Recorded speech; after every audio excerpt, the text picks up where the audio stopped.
Hi everyone. It's common knowledge that everyone on the internet, no matter what you look for, just hate millionaires. I mean, potentially, including yourself. And I'm not really against it because, you can look up any history or bit of news by a millionaire that did something before in the past at the expense of other people. With that only being stuff that we know for a fact, while there's also like a huge iceberg of information that we don't know about yet, like still being kept secret. And if it's not for the actions that makes you hate them, it's probably like the unnatural behavior where they really don't act or seem human at all. He's a very easy punching bag, Mark Zuckerberg, but he probably is like the best example of like just someone who's a lizard, where the whole like just meme or theory, where it didn't come from like any conspiracies, but more so how he can barely grasp any basic human interactions. And to be fair, my own personal nitpick is seeing like a millionaire try to do something very like hard or tedious to do like on a daily life to prove that they're like an average Joe, like you and me, even though they're clearly not. But they have so much money that like 90% of the issues they have, like an average person suffers from,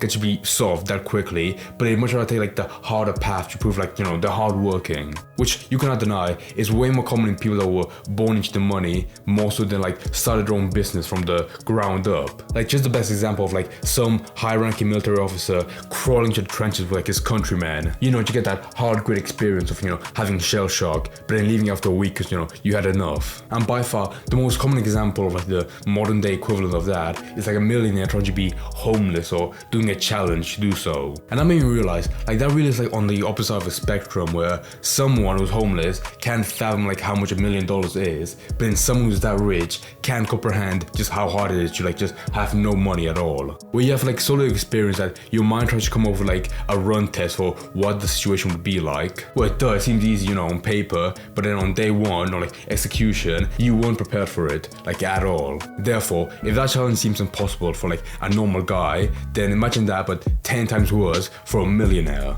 Or maybe at best you have like a handful of people that tried so but gave up like on the first hour, or maybe after the first day if they had a really strong spirit. But there is one outlier that I learned about today called Mike Black, and from that description I made, like talking about like how this challenge of being homeless seems impossible, you're probably already scoffing at me mentioning him trying to do the challenge and already like believing in your mind that he gave up after like the first 24 hours. However, if you had faith in me, you would know like that story would be so simple and dumb and just so short, there'd be no point in me bringing up in the video. So you can probably already dictate that he went quite far compared to other people. To give some context, like I said, he used to be a millionaire, but during the pandemic, he saw how many friends and people that got absolutely dicked over, where they went from like having a shit of money to having absolutely nothing, where maybe at best having a fraction of what they used to have before. And I know it sounds very cocky and arrogant, but that like motivated him to like do this challenge to prove like how anyone, no matter how bad the situation is, they can just pick themselves off the ground, be on the merry way. And yeah, from there he started simply, with like having all the basic rules of like having no house, getting rid of his car, rid of his money as well. And I'm not completely saying like what he did or what he mentioned in his challenge was 100% honest, but I'm not ruling out that some parts might have been like stretched out for entertainment potentially. Because it does seem like he wanted to like really hook in people to get like engaged in his story and like listen to him, because he made a stipulation or the goal that within a year of like starting out homeless, he would have $1 million by the end of that time period, starting from nothing. The idea was to start from nothing, to build a new business and grow it to $1 million in 12 months. That's how the $1 Million Comeback Challenge started. You can probably already imagine like how day one went, just it sucked the entire time, you couldn't find any water, no money, no food at all, didn't get jack shit, and was just spending the entire time trying to like contact someone on Craigslist, like what he mentioned, about trying to like find a place to sleep at. Didn't go that well, as you would expect from like having a homeless challenge on the first day, but he did strike luck before, planning on sleeping on a bench for the night with someone, which to be honest, he's a really nice guy, drove out to him, to pick him up and take him to his caravan. Just spent a couple of nights there to make sure that he'd be alright. And I wish I could be like a sour guy just hating on everything I say in my videos, but there are times when I'm like telling a story and I have to mention something nice that a person did that I would feel like an asshole for just bypassing it and still being negative non-stop on a story. So to that one guy that let him sleep at his place for like no money stipulation at all, you're a nice guy, good on you. Would I have let like some random guy that says he's gonna make $1 million in a year sleep in my caravan? I'm not sure, but you know, he did so that's okay. But this guy, Mike Black, the one that's doing the challenge, which I'm not sure if I mentioned his name before, but yeah, that was his name, Mike Black.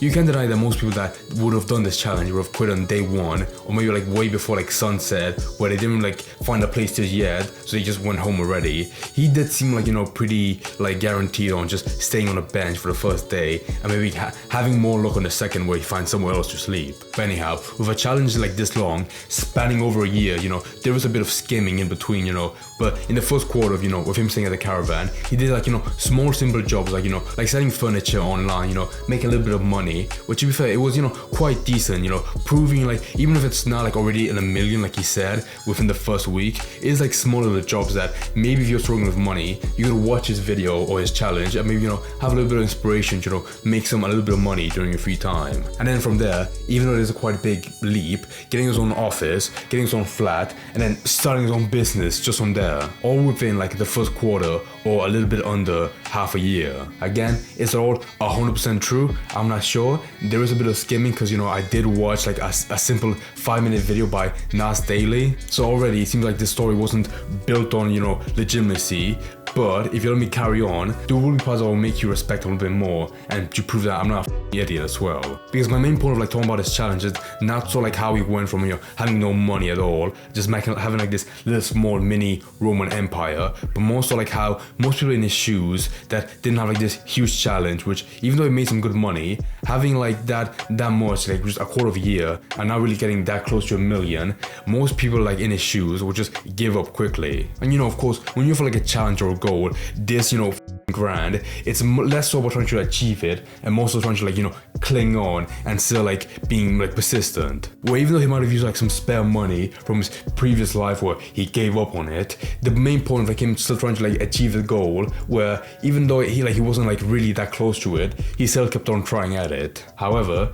you probably already noticed like how throughout this video I've said trying more so than succeeding, but that's only because after like some severe health issues both for him and his own family, he decided to like quit on it on month 10 and then falling back on his money he had before. So I mean, yeah, but come on, there are probably a lot of people like laughing at him for not doing the challenge and seeing him more as like a cocky guy, you know, a cocky millionaire for not doing the challenge or just completing it. Way underestimating like the whole myriad of issues that could have occurred for the challenge. And they would probably also laughed at him for, you know, not reaching the $1 million quota, even if it seemed more like a pipe dream to make it seem more optimistic. But regardless, you still have to respect for going that far, you know, being 10 months in throughout a year. But even then, doing 10 months of the challenge within a year, getting that close, but then quitting. Now mainly because like, you know, you got sick of it, you know, you had your fun, but mostly because like the health issues that if you didn't focus on would have gotten way worse. Therefore, they kind of like force your hand to at least use a little bit of money from before to at least, you know, help and make it easier. With him having 2 autoimmune diseases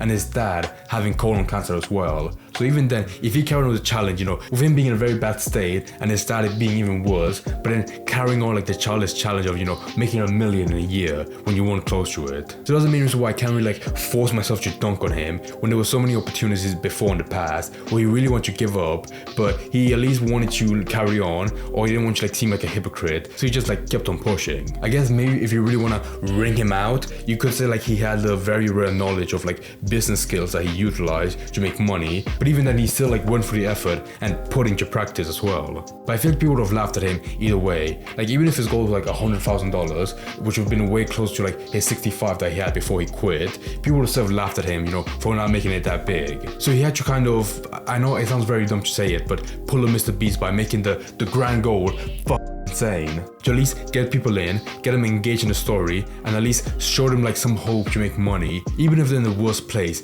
ever. And even now, if you're struggling financially, you could potentially watch his videos to at least get some insight, even if it's not the best, to at least help you get some money, you know, while like you have some spare time. And I know that by itself sounds very dumb, but you can picture like any other rich person who would try this challenge, like Jeff Bezos, being like, oh my, it was so hard, but through determination, I realized that it is possible to get back on my feet and follow my dream, where he did it like for a week and then gave up. I feel like compared to that, like his videos, or at least like his knowledge, is a little bit valuable, at the very least.